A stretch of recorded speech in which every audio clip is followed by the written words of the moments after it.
Welcome to another lifelong learning study skills workshop video.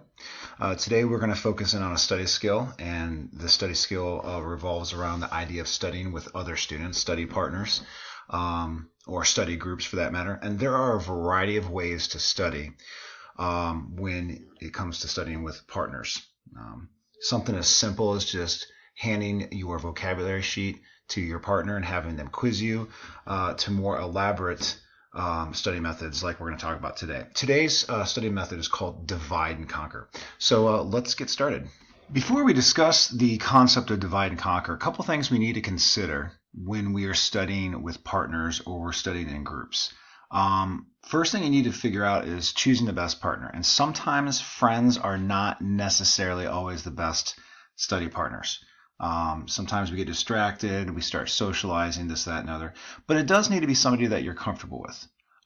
So that is definitely something to consider there. Choosing the best environment. The best environment really is going to your local library. In many cases, the libraries have study rooms that you can check out. Usually has a round table and chairs, kind of like here in the picture, but also dry erase boards where you guys can write things and so forth. But it's also okay to study at each other's house. But it has to be an environment that's going to be quiet, free from distractions. So if you do, wherever you do study, you have to consider putting aside the cell phones and any other technology or anything that could be distracting so that you can focus in on your time.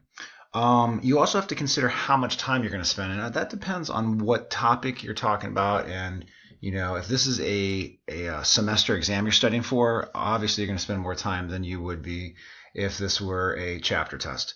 But nonetheless, you should always have a break. You study for 45 minutes, take a 10-minute break. And that's when you can get out your phones or you can socialize or whatever. But have a timer so that when that 10-minute break is up, you're back to work. And that's critical. The other thing is I would always say study skills, study groups, that's a great way to study because 3 or 4 brains are better than one. However, there is a limit to that. And when I say 3 or 4 brains are better than one, when you have multiple people in a group studying for the same quiz, people are going to come to that group with multiple perspectives. And whereas one kid might have heard something during a class lecture, for example, another kid might have missed that. And then together, kind of like in the picture here, everybody's kind of putting their piece of the puzzle together to help gain a full understanding of what the topic is. So studying with other people, it's a great study technique. However, you really need to limit it to 3 or 4 people per group, at the max 5. You create a study group of more than 5 people, kind of like in this picture here. The more people beyond 5, people are less likely to participate, or they kind of sit back and let other people talk and they're not actively engaged. So try to limit your group to 3 or 4. Also, you want to choose a partner. If you're going to choose just a partner, not a group, choose a partner that best matches you. Maybe you're really good at math and your partner's not, and you're not so good at language arts and they are. You guys can kind of complement each other in that sense, where you guys can work to help each other out in your weaknesses by utilizing your strengths. So let's go ahead and get started today. As you can see, there are a variety of strategies there off to the right-hand side there on the screen. We're going to go with divide and conquer today. Okay, so divide and conquer is basically exactly what it says. Divide up the topics and conquer the topics. So what we see here in this picture are a group of students preparing for a Bill of Rights test. And so the Bill of Rights includes the first 10 amendments of our Constitution. And what these ladies have decided to do is to take the amendments and divide them up. And here we're going to see Kirsten teaching. I'm not sure which specific ones, but maybe she's in charge of the first and second, and then Sherilyn's in charge of the third and fourth, and then Sydney's in charge of the fifth and sixth, and then Lauren's in charge of the seventh and eighth, and then they'll have to figure out something for 9 and 10.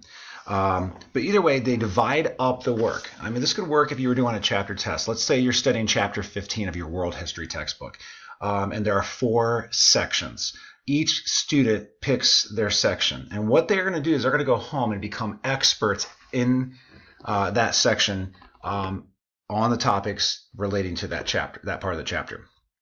Okay. Now, all 4 of these kids are going to study the entire chapter. Okay, but the areas that they're experts on, they're going to make sure they really understand their information. They may go beyond the textbook and watch other YouTube videos, go to the History Channel, look at articles, really get a solid understanding of that topic.